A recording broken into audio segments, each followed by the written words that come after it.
ओम शांति। फरवरी के पत्र पुष्प में आज हम सुनेंगे हमारी परम आदरणीय दादी जानकी जी के अमृत वचन। और दादी के क्लास का आज का टॉपिक है जिसमें नम्रता, धैर्यता और सच्चाई है, उनका योग अच्छा लगता है, वह सेवाओं में कभी थकते नहीं। 3 गुणों पर दादी ध्यान दिला रही है जिनमें नम्रता, धैर्यता और सच्चाई है, उनका योग अच्छा लगता है, वह सेवाओं में कभी थकते नहीं। और ये है 14 जुलाई 2006 का क्लास। दादी कहती है, हम बाबा के बच्चे, ईश्वरीय संतान, ईश्वरीय फैमिली हैं।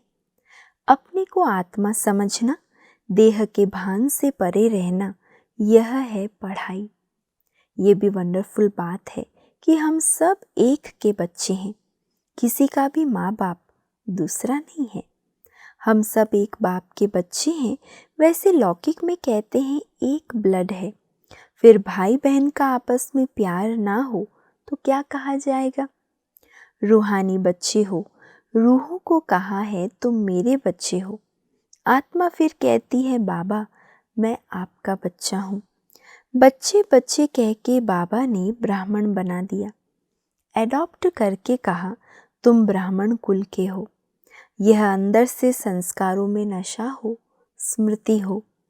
देखा गया है नुमा शाम के समय किसी को भी योग में नींद नहीं आती है, तो ये नियम भी हमारा पक्का हो, खींच हो।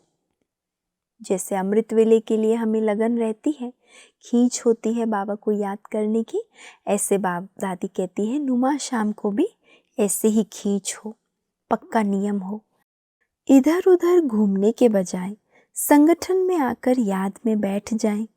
संगठन के योग का सुख बहुत है, इसमें अलबेले ना हो, है ना। कई बार हम थोड़ा इधर उधर समय व्यतीत करते हैं, फिर समय देखकर हाँ ठीक है अभी जाते हैं योग में, धीरे धीरे 7 बजे तक भी कई बार लगा देते हैं समय।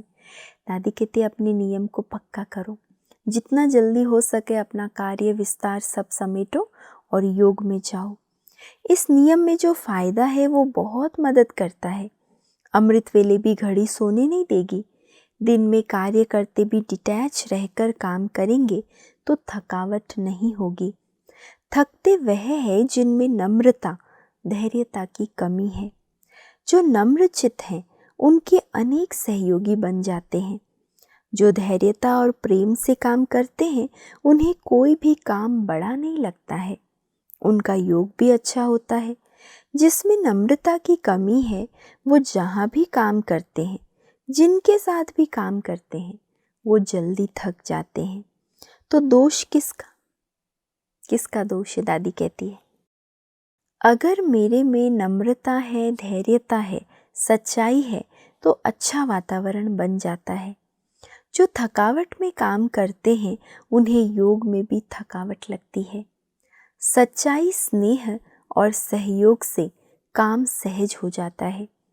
जो दिल से काम नहीं करते वो अच्छा काम भी बिगाड़ देते हैं, अच्छा किया हुआ भी बिगाड़ देते हैं। उस समय पता नहीं पड़ेगा पर नुकसान बहुत होगा। वही हाथ सभी उंगलियां मिलकर लड्डू बना सकती है और उसी हाथ से थप्पड़ भी मार देते हैं। हमारे एक हाथ में मुरली हो, दूसरे हाथ में स्वर्ग का गोला। हम दुनिया को स्वर्ग बना रहे हैं, स्वर्ग में रहेंगे पीछे पर संस्कार अभी बनाएंगे। हमारे चेहरे और चलन को देखकर कहें कि ये तो स्वर्ग में रहते हैं।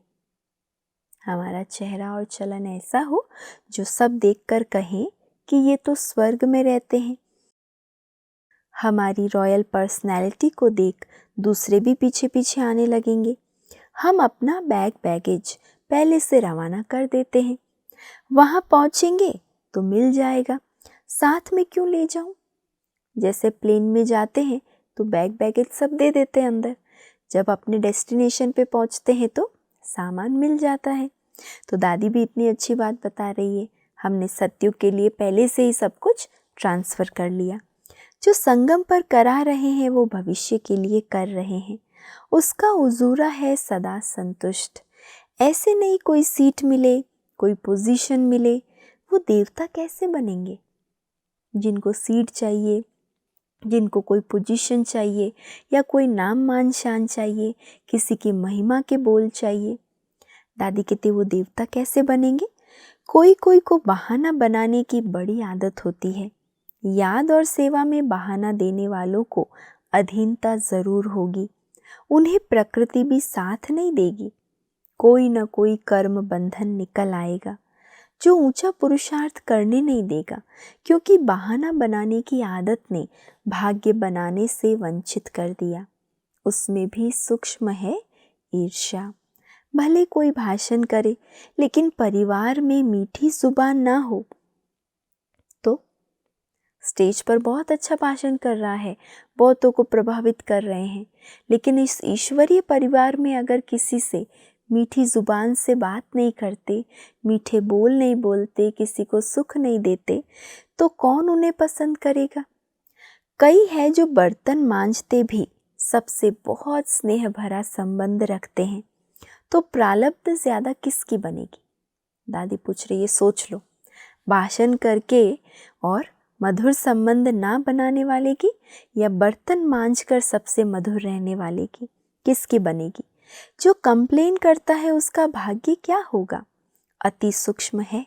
सच्चा पुरुषार्थी ना किसी की कंप्लेन करता, ना उसकी कोई कंप्लेन करता। कईयों के पास तो कंप्लेन की लिस्ट है। किसी की कोई कंप्लेन हो तो कहता है कोई बात नहीं, कंप्लेन उसने की, गुस्सा हमने किया, तो क्या चाट रहा? एक ने गलती की, हमने भी गलती कर दी, दादी कहती चाट क्या रहा? जो एक्यूरेट है वो कभी संबंध नहीं बिगाड़ते। कंप्लेन करने वाले को भी थैंक्स देते हैं कि आपने बहुत अच्छा किया जो बता दिया। हम सब मेहमान हैं, पर दूसरों की मेहमान नवाजी करना भी अकल का काम है। जिसमें मेरेपन का अभिमान होगा वो मेहमान नहीं। ये शब्द याद रखना है हमें दादी के। जिसमें मेरेपन का अभिमान है वो मेहमान नहीं, उसमें ट्रस्टीपन होगा। तो नुमा शाम के समय ऐसी स्थिति बना के रखें। कैसी? जैसे मैं ट्रस्टी हूँ, मैं मेहमान हूँ, अब हमको वापस अपने घर जाना है, ऐसी उपराम अवस्था नुमा शाम के समय बना के रखें। जो बच्चा, जो स्टूडेंट अच्छा होता है वो माँ बाप टीचर की शिक्षा अनुसार चलता है, फिर जीवन भर याद रखता है कि ये मेरी माँ ने सिखाया, ये बाप ने सिखाया। उनके प्रति अंदर बहुत प्यार, रिगार्ड रहता है। वह अपने शिक्षक का नाम बाला करता है। सभी के मुख से निकलता है कि ये तो बिल्कुल एक्यूरेट है। तो बाबा हम सबको अपने समान महिमा योग्य बनाना चाहता है। लेकिन महिमा योग्य बनने के लिए बाबा तो चाहता है बनाना, पर हमें बनने के लिए दादी ने जो इतनी सारी मधुर मधुर शिक्षाएं दी है उन सबको आचरण में लाना है। धैर्यता, नम्रता, सच्चाई, सफाई, मधुरता, अलर्ट रहना, ये सारे गुण हमें अभी इस ब्राह्मण जीवन में भर लेने हैं, ताकि हम सतयुग में ऊंच पद भविष्य के लिए अपनी कमाई जमा कर सके। अच्छा, ओम शांति।